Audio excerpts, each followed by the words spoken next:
Welcome back to Liberal Breakdown. You're probably hearing that Donald Trump just slapped massive new tariffs on a bunch of countries: Canada, India, South Korea, Switzerland. And if you're not an economist, you might be wondering, okay, but what does this actually mean for me? Well, here's the deal. This isn't just some trade war between governments. This is going to hit regular people like us hard. So, as of August 1st, Trump pushed through a massive executive order putting new tariffs, basically import taxes, on a ton of goods from over 60 countries. We're talking 10% to over 40% in some cases. Canada got hit with 35%. For context, that's insane. We're taxing chocolate and medical equipment like they're luxury yachts. He's calling it reciprocal tariffs, basically saying, if you tax us, we'll tax you back, but harder. But this isn't a strategy, this is a tantrum, and the fallout is already starting. Stocks are sinking sharply right now. The Dow is down. Take a look at this. The Dow is down right now a lot of points, 1.64, 1.65%.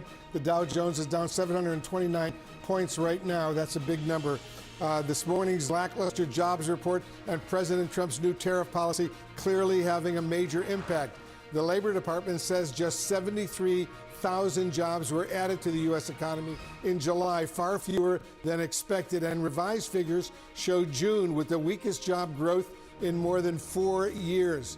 President Trump is also cementing his break with America's longstanding free trade policy as he announces sweeping new tariffs for the entire world. More than 60 countries now face higher rates. The new tariffs for any country with a trade deficit is now at least 15%. And more than 24 nations are being hit with an even higher percentage. These new rates will go into effect on Thursday. The stock market immediately dipped. The Dow fell almost 600 points, and the US dollar weakening. Now, if you're someone who owns stocks, your 400,000 probably just took a hit. But even if you don't invest, you're going to feel this in the grocery store, at the gas pump, at Best Buy. Everything imported is about to get more expensive. And you know who suffers the most? Working class Americans, small businesses who rely on imported parts, farmers who get hit with retaliatory tariffs, single moms buying diapers, college students who can barely afford textbooks. This is inflation wrapped in a red hat and sold as patriotism.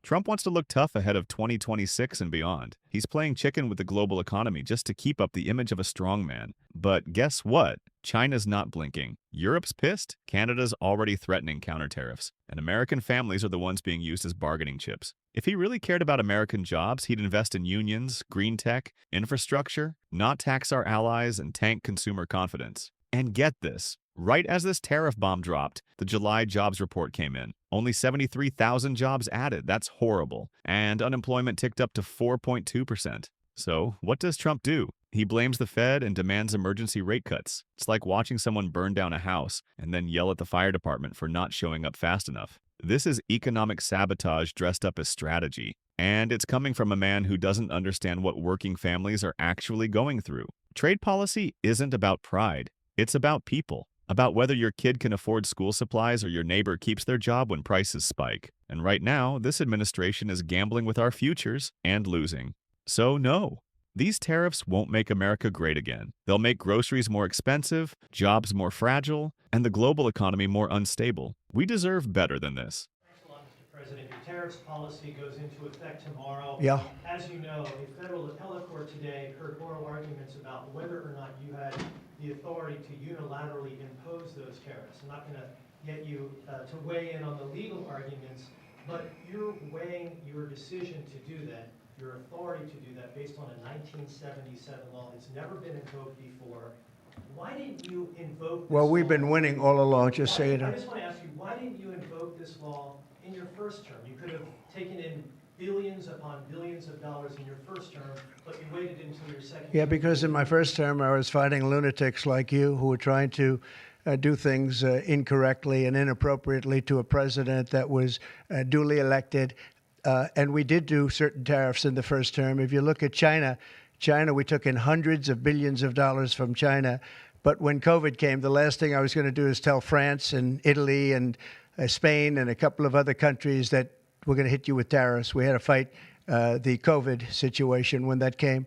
But if you look at my first term, we took in hundreds of billions of dollars worth of tariffs, but you people didn't cover it very well. Okay, so we need to talk about the press conference. Trump just lost it again. A reporter asked a basic, totally fair question about tariffs, and Trump's response? I was fighting lunatics like you. And I'm sitting there like, wait, what? Are we in a WWE promo? The question was this: why didn't Trump use his big emergency powers law in his first term to implement tariffs? Because now he's using it like a sledgehammer. The reporter basically asked, if this was such a genius move, why wait till now? And Trump's like, because I was busy fighting lunatics like you. Sir, what? This wasn't CNN asking about aliens. This was a normal economic policy question. But of course, asking Trump a policy question is like asking a toddler to do your taxes. It's just not going to go well. And here's where it gets weird. Apparently Triple H, yes, the Triple H from WWE, was literally standing next to him at this event. Like we're in some kind of crossover episode between The Apprentice and Monday Night Raw. Trump says, quote, now I've got people like Triple H on my side. Bro, what does that even mean? Are we body slamming Canada into trade compliance? Is the US trade rep going to come out to entrance music now? I'm just waiting for the next press briefing to have The Undertaker explaining interest rates. Look, this would be funny if it wasn't so deeply unserious. We're talking about trillions in global trade, court challenges, and a weakened economy, and Trump's turning it into WrestleMania. The fact that he couldn't answer a basic question and had to deflect with a personal insult says a lot. He can't defend the policy, so he attacks the person. And it's not just theater. When Trump treats journalists like enemies and surrounds himself with celebrity distractions, it's a tactic. He wants to rally his base and distract from the fact that this tariff plan might be illegal, definitely inflationary, and absolutely reckless. So yeah, Triple H might be standing there grinning, but the rest of us, we're bracing for higher prices, global blowback, and more of these tantrums. And if you think the press is full of lunatics just for asking real questions, maybe the real problem isn't the question. It's the guy who can't answer it. Like, how are we still letting this man live in a permanent reality show while the rest of us pay the price? One Republican congressman ventured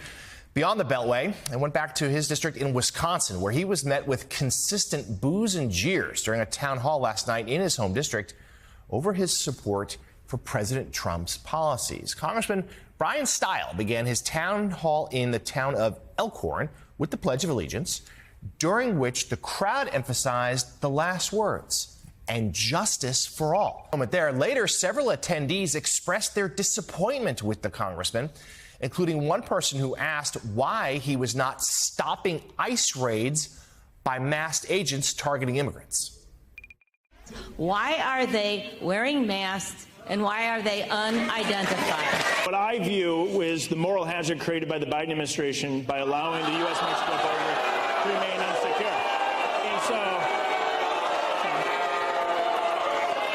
So, a Republican congressman got absolutely roasted by his own voters, booed, heckled, called out, told, and I quote, time to go. And all because he defended Donald Trump's latest wave of MAGA policies. This wasn't AOC dunking on him. This was his own people, Wisconsin voters. They're waking up and they're pissed. So, this all went down in Elkhorn, Wisconsin. Congressman Bryan Steil, Republican, Trump-aligned, your basic GOP loyalist, held his first in-person town hall in months. But instead of applause and softball questions, he got fire. That's a direct quote from a constituent, and the crowd cheered. This wasn't performative outrage. These people felt betrayed. Why? Because Steil stood there defending Trump's new tariffs, budget cuts to Medicaid, and aggressive MAGA immigration enforcement like it was all normal. Like people wouldn't notice they're about to pay more for groceries while their grandma loses her health care. Folks in Wisconsin are dealing with real problems. Sky-high prices, rural hospitals closing, and now Trump's trying to cut essential programs and throw tariffs on half the world. And Bryan Steil, he shows up with talking points, not solutions. We'll have to agree to disagree. Bro, no. You don't get to disagree when people's insulin and job security are on the line. Similar meltdowns are happening in North Carolina, Iowa, Wyoming. Voters showing up with facts, receipts, and rage, calling out Republicans who sold them a lie and left them to deal with the fallout. People voted red thinking they'd get protection. What they got was performative cruelty, economic chaos, and cuts to the exact programs they rely on. Turns out, owning the libs doesn't pay your rent. Voters are done with political theater. They want answers, they want honesty, and they want leaders who actually show up and listen, not deflect and insult. Bryan Steil just got a preview of what 2026 could look like for any politician riding Trump's coattails into a ditch. The people are watching, and they've got questions. If you're as tired as I am of this nonsense, like this video, share it with someone still buying the MAGA fairy tale, and subscribe for more. See you at the next one.